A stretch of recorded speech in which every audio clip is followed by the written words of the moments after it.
Good morning, good afternoon, or good evening, depending on where you're listening. Welcome back to AI and the Future of Work. Thanks again for making this one of the most downloaded podcasts about the future of work. If you enjoy what we do, please like, comment, and share in your favorite podcast app. And we'll keep sharing great conversations like the one we have for today. I'm your host, Dan Turchin, CEO of PeopleRain, the AI platform for IT and HR employee service. I'm also an investor in and advisor to more than 30 AI-first companies, and as you know, a firm believer in the power of technology to make humans better.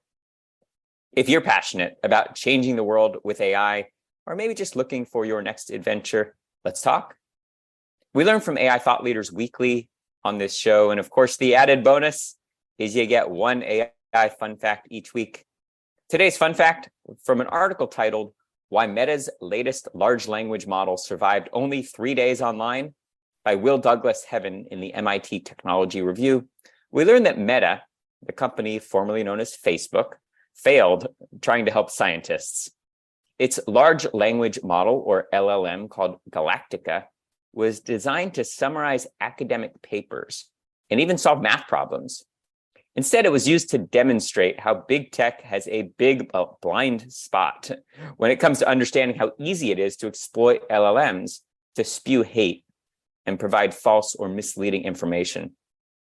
Almost immediately, users realized Galactica's replies sound authoritative, but actually combine facts from different sources arbitrarily in every possible field, from astrophysics to biology to climate science. This surprised almost no one on the planet except for the researchers at Meta who developed Galactica. Not surprisingly, Meta was forced to remove Galactica from public beta after just 3 days. We'll be discussing the benefits and risks of LLMs in future episodes. And as always, we'll link to the full article in today's show notes. But now shifting to this week's conversation, I ask almost every guest, what could go wrong if AI makes bad automated decisions? Often that leads to a discussion about the ethics of AI, specifically who is responsible for those decisions. How do we introspect how the decisions were made? And what can we do proactively to practice AI responsibly? We've explored the topic in a variety of industries, from great guests like Renee Morkos from Alice Technologies in the construction space to Panos Siozos from LearnWorlds in the education space, and Patty Padmanabhan in the healthcare space. Today, we get a real treat. Merve Hickok is one of the most recognized thought leaders in the emerging field of AI ethics. Merve is the founder of AIethicist.org and Lighthouse Career Consulting.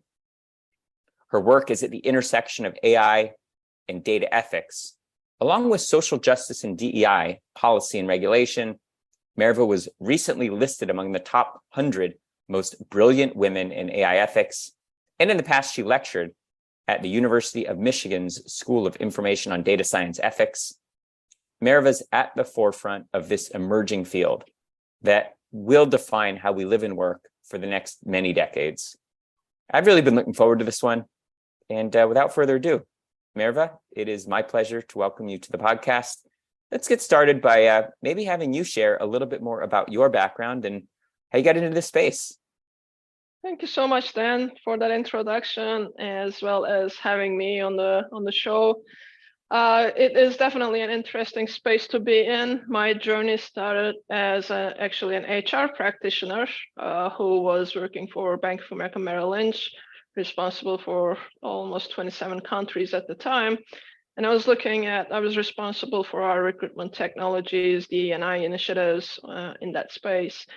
And I am a tech optimist by definition. So I was going deeper than I suppose where I needed to, but also was talking a lot, doing a lot of discovery with our partners, organizations, students, schools, career services, etc., and understanding what kind of opportunities and obstacles that we were creating for the students who were interested in jobs available in an investment bank environment.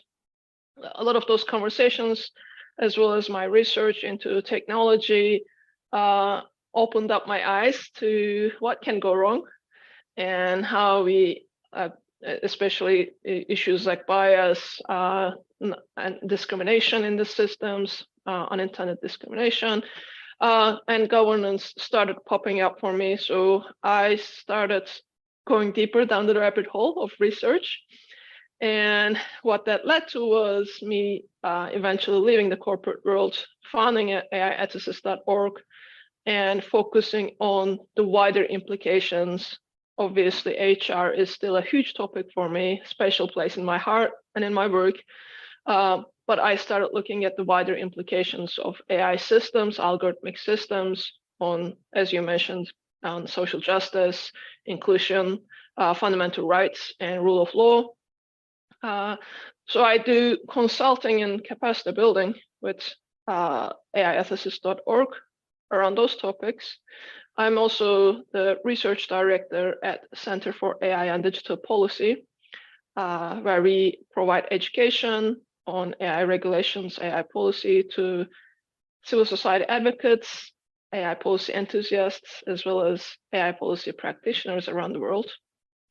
And I also teach, as I mentioned, data science ethics at University of Michigan.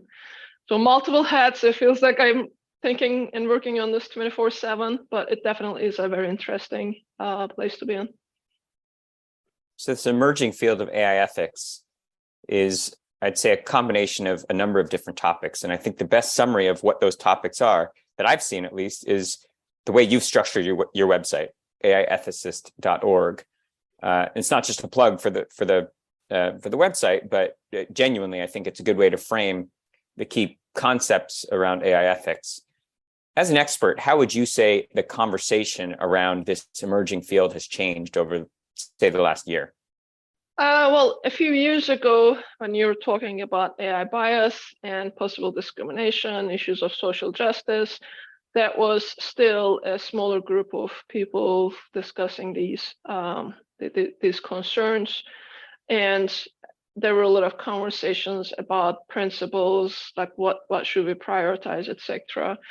I think over time, when we're looking at the conversations now, that community who are researching, discussing, and also getting funding for research, developing products towards responsible AI has expanded significantly.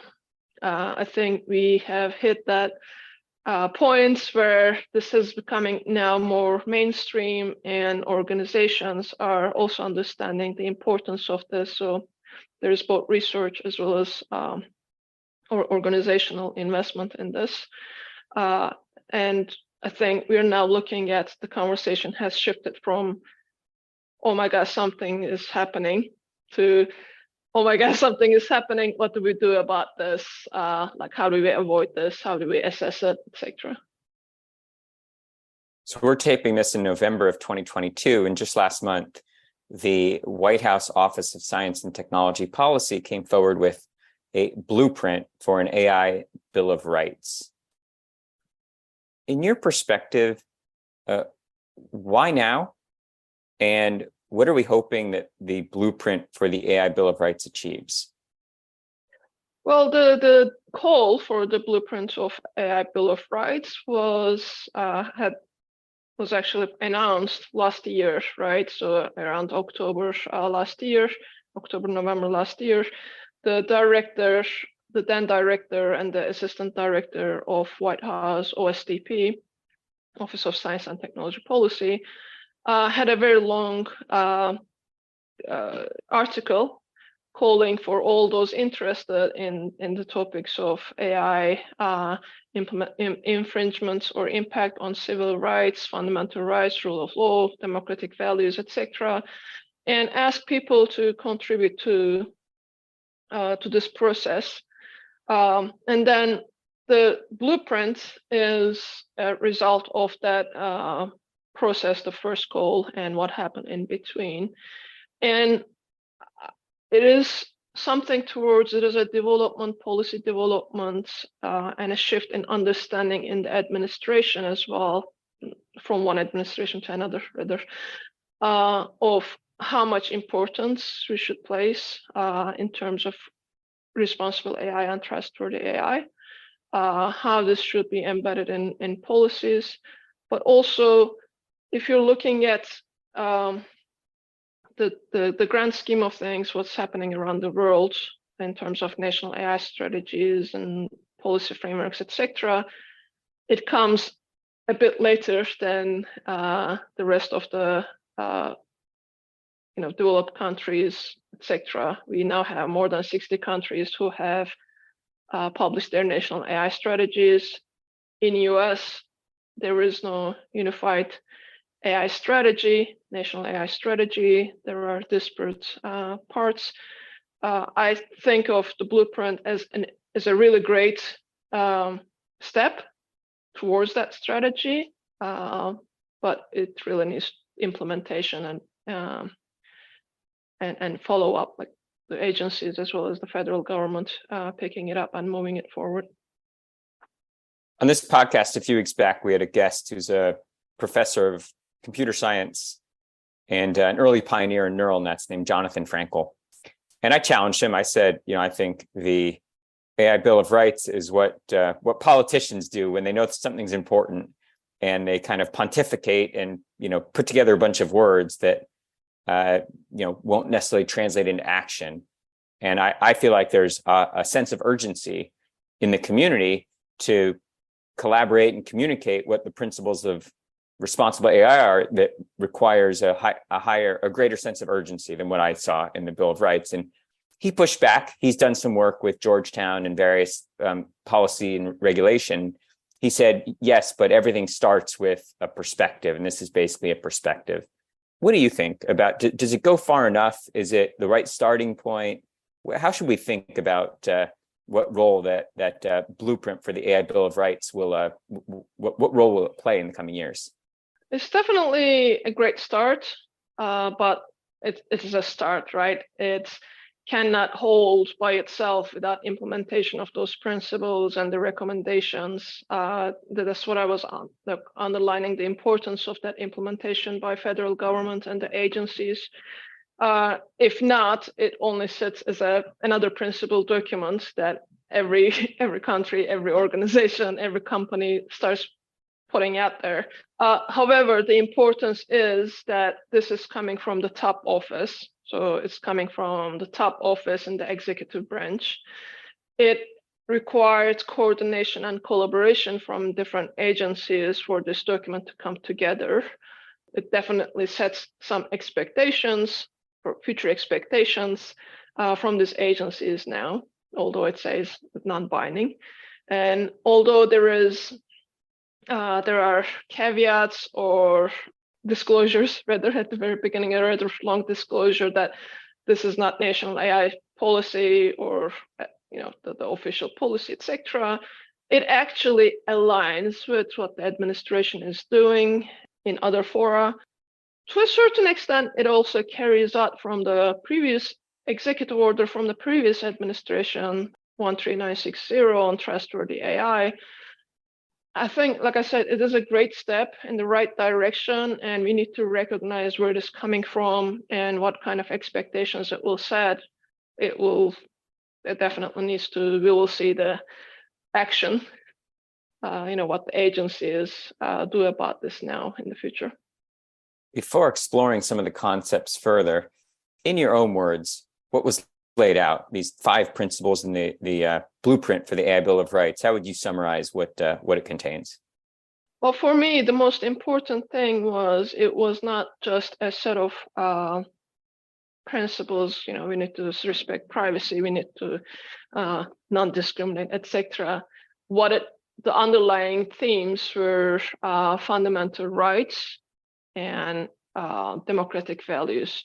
So when you look at those and what they mean, we actually come to another important distinction there, that these are things that have connections to our existing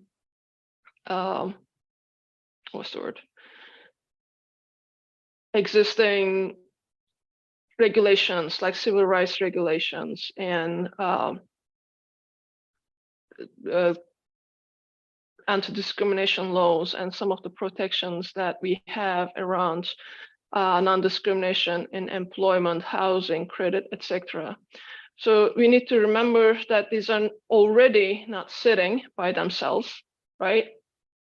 And there is also a recognition that AI systems and algorithmic systems have a direct impact on democratic values and democratic institutions. So how we go about defining the 5 principles within the Bill of Rights or within the blueprint is a different question. But I think for me, the underlying themes of fundamental rights, democratic values, and what happens when those two are not respected is the important piece, because there's also how the administration is placing its priorities in an international arena as well.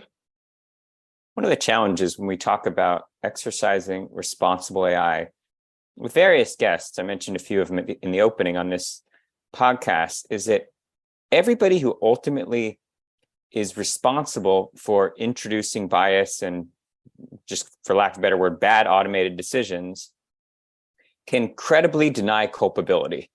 If you ask the developer, do you practice responsible AI? They'd say, well, I just write the algorithm. I don't make the decisions, right? The decisions are made based on the data. And then you go to whoever's responsible for collecting the data and they say, I don't manipulate the data. It's just it's the data. And then you go to, the organizations that are purchasing these AI-based systems from the vendors, and they say, hey, we trust that the vendor is going to be exercising responsible AI. And so everybody's pointing a finger, and ultimately the one who's harmed is the one whose credit is being denied by an AI-based decision, or they're not being hired because of some bias in the data. This is a tricky one, but who is responsible for these poor automated decisions, and how do we address the systematic bias that creeps into this whole, we'll call it the AI value chain? I think you hit it right on the nail, calling the value chain. I think that's real. We need to look at the whole life cycle of AI development data, starting from like objective or problem definition, all the way to retiring a system. Who is involved in that whole process? Who gets to make decisions? How do they get to make decisions? And who gets to be involved and say a word or have any say in these conversations? You're also very right that there's a lot of finger pointing in this, but also I think organizations are coming to an understanding that some sort of governance is required, and how that governance looks, I think, very much depends on the maturity of the organization and how much they understand the risks that come with AI, but also benefits that come from the responsible governance of AI. A lot of the times there's this myth, unfortunately, about innovation versus regulation, or innovation versus governance, or innovation versus responsible AI, which I think for me is a very, very dangerous and false dichotomy that some people are creating. And we need to question who benefits from that framing. And to me, innovation goes hand in hand with responsible AI, and as well as governance, because otherwise you're really doing lazy development, lazy governance. You're just putting products and services out there without deliberate considerations or without in-depth thinking. Governance and responsible AI actually forces you to have those conversations, harms exploration, harms discovery, mitigation, ongoing management of risks, etc. So you become more deliberate about your own product, which not only makes your product better and stronger, but it also makes your company more resilient and sustainable and profitable in the long run, because you have a better understanding of your consumers or your stakeholders and have responded accordingly. That finger pointing is, to me, ultimately will come back and bite the organizations who are trying to reflect responsibility and accountability. those that see the benefit of accountability will actually come at top in the long run. I agree with those points. And so roll back the clock. I don't know how many years ago this was, but there's this famous clip of Mark Zuckerberg in front of a committee in Congress on Capitol Hill, essentially explaining how the internet works to a bunch of old rich white guys, and explaining how Facebook makes money. And the narrative in Silicon Valley, where I'm taping this from, that clip fed, is that innovation wins. Policy is slow. Washington, D.C. is just never going to be good at regulating innovation or technology. So here we have the White House proposing this AI ethics Bill of Rights, and there's a lot of the same undertone of cynicism, which I share, by the way, but in Silicon Valley, that whether or not a lot of us agree that AI needs to be regulated, but that it needs to be the responsibility of the vendors, of the developers. It needs to be self-regulated, and that the regulatory frameworks may not come from Washington, D.C. Am I right? Am I wrong? What's your perspective about the role that the federal government will play ultimately in enforcing these principles? I tend to disagree. That is not to say that self-regulation there is no need for self-regulation. 100% there is need for self-regulation, and should be the main responsibility and accountability to do this stuff should sit with the organizations and how they put resources in place. I also get a lot of requests from my clients or the collaboration efforts on, we want to do the right thing, but we don't know where to start. What is good enough? Even with EU AI Act, it's like there's a lot of obligations and requirements, but we don't know how to go about this, and we don't know when it is good enough to say, okay, we can do this and continue on improving. So I see a lot of demand from the organizations, from the smaller organizations. I will say, small and mid-sized, not what we call as big tech, because they want to, do the right thing. However, if you only depend or 100% depend on self-regulation, I'll come back to your example then on Facebook. Would anyone in this world who have been watching the news over the last 5-10 years trust Facebook if left to its own devices to protect the rights of its platform users or consumers, or even if it's ad partners, etc.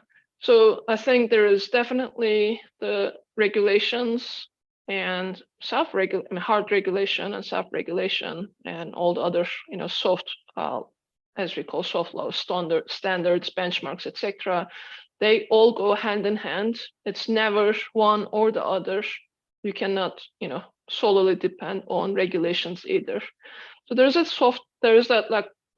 soft spot of balancing for sure. That's why we need flexible regulations, but we definitely need regulations. And if we know our history, put AI systems to the side, but look at oil and gas, aviation, transportation in general, how we handle chemicals, just a number of examples from our past, like these industries and technologies that have developed over time, and how not only they develop with innovation, self-regulation, but also there was that threshold of, okay, there is need for regulation and oversight. So same applies to AI systems, and I definitely see it complementary. I believe every computer science accredited degree program should require at least one course on AI ethics. And I believe that every vendor that's incorporating any kind of automated decision-making into their technology product, which, by the way, is every vendor selling a technology product these days, should have to have their use of AI somehow scored, like a restaurant gets its kitchen hygiene scored. you should have a, kind of a responsible AI score. Now, those two things to me seem like foundational. And my paranoia, and the reason I even express my cynicism, is I'm afraid that right now is when so many of these important technologies are getting exposed to consumers, and it may take realistically 5 to 10 years before we'll see frameworks in place to regulate how these technologies are deployed if we rely solely on the federal government. So it's coming from a place of concern for consumers and wanting us to culturally espouse the values of ethical AI. But I'm just concerned about it's almost like we give the technology community a free pass if we wait for the concepts in the Bill of Rights to be able to be converted into policy and then enforced. I absolutely hear you and support support your view. It needs to be embedded in the culture of these companies. It cannot be only just like from top down regulatory. You have to do this in this way, etc. Definitely needs to be in the culture, and that's what I was saying, that self-regulation goes hand in hand. But also for these companies, it's not to their benefit to wait for regulation to do the right thing. It actually helps their organizations and their products to be better, more resilient. So I think I'm having these conversations. One of my big goals is to explain not only the risks that are like AI specific risks that are emerging for the organizations, for companies as they develop or implement AI systems, but also what kind of benefits there are from responsible AI and proper governance. And there are a lot, both from reputational point of view to profits and bottom line and brand differentiation, you name it. There's a whole host of benefits. So there is no reason for companies to wait for regulation, for regulatory action to do the right thing for their own selves as well as their consumers. So one of the fields that has been most disrupted by AI is HR. Everything from talent selection, evaluation, performance management, onboarding, offboarding, every aspect of HR is being disrupted. And you mentioned that was originally your background, and I know now you do a lot of consulting, DEI work, et cetera, in and around the field of HR. Give us an example, or maybe one or more examples of issues that you've seen in the HR field, maybe whether your clients or stories that you've heard that should help us all appreciate the need for ethical use of AI, specifically in HR.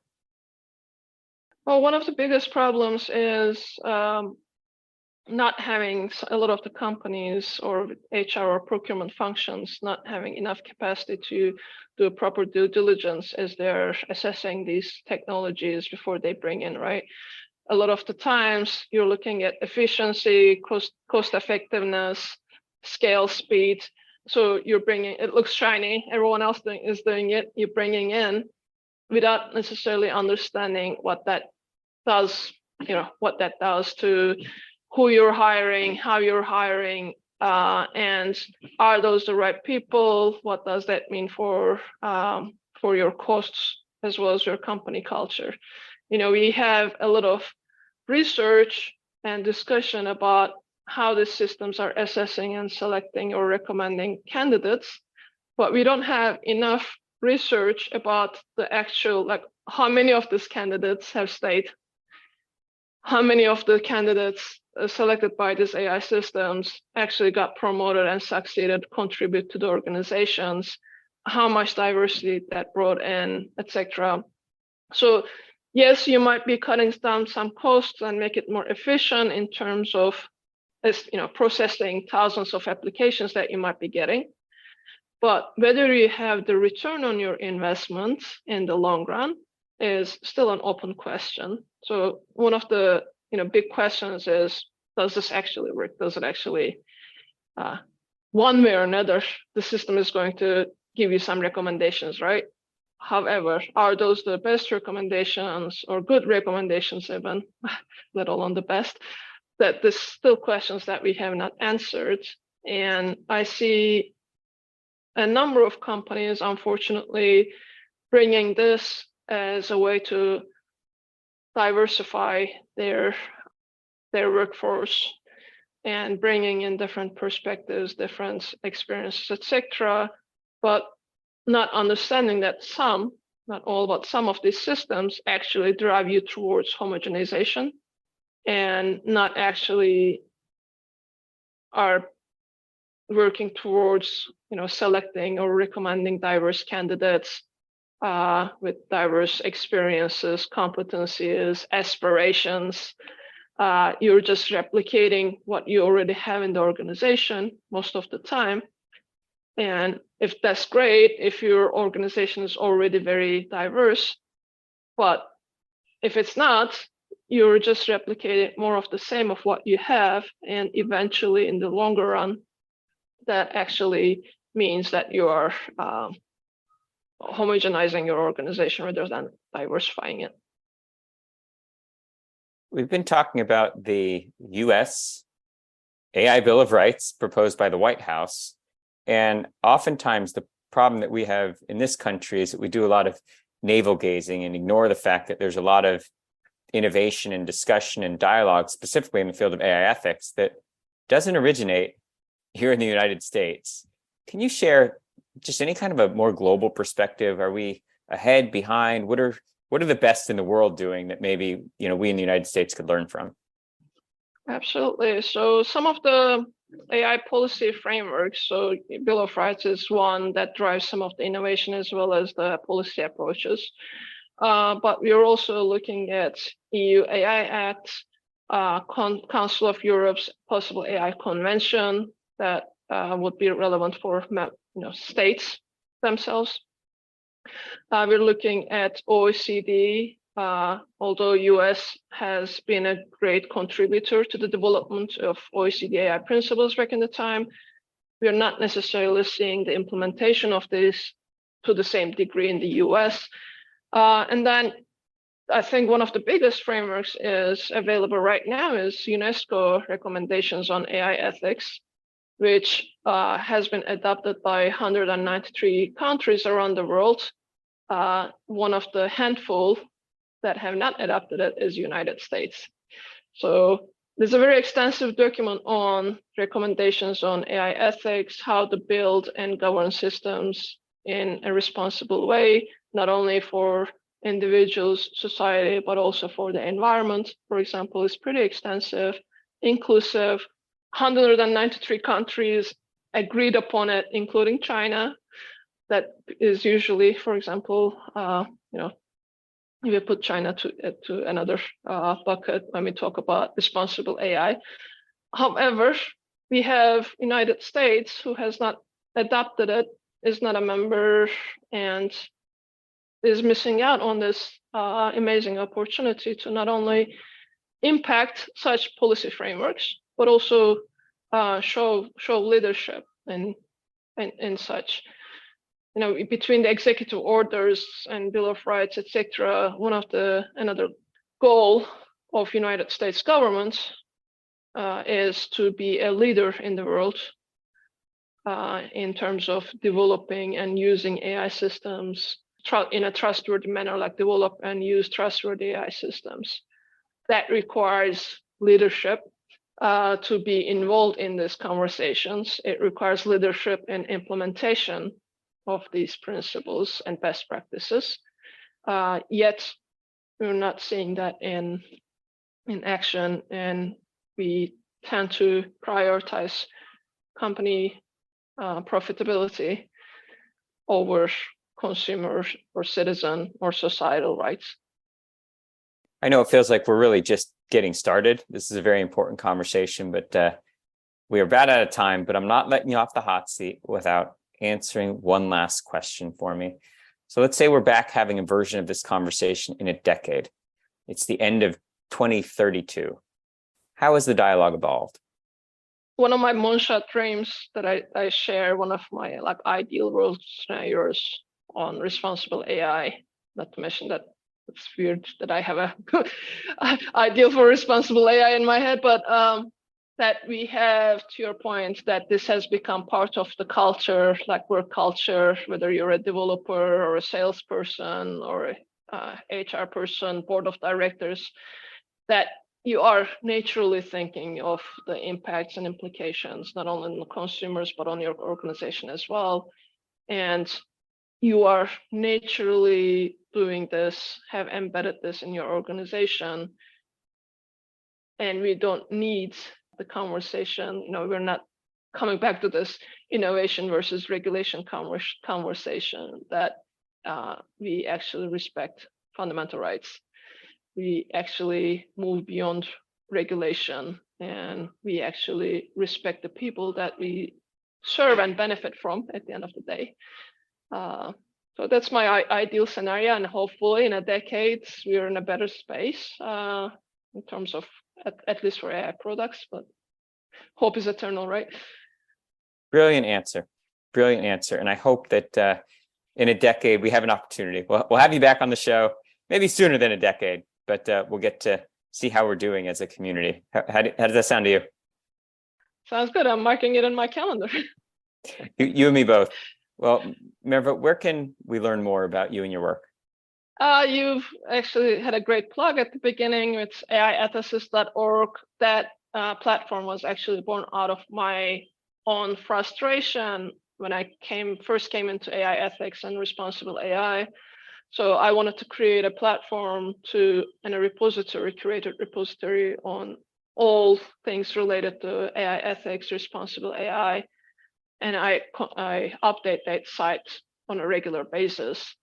But also I put a lot of content on LinkedIn. If you're not already connected, I would love to be connected and discuss about this stuff. If you're not already following Merve on social channels, please do that right away and go check out aiethicist.org. It's a great repository of a lot of resources. This is such an important dialogue. And Merve, thanks for coming and hanging out. This was really enjoyable. Thanks for having me, Dan. It's been a pleasure. Well, there you have it. That's a wrap for this week on AI and the future of work. As always, I'm your host, Dan Turchin. And of course, we're back next week with another fascinating guest.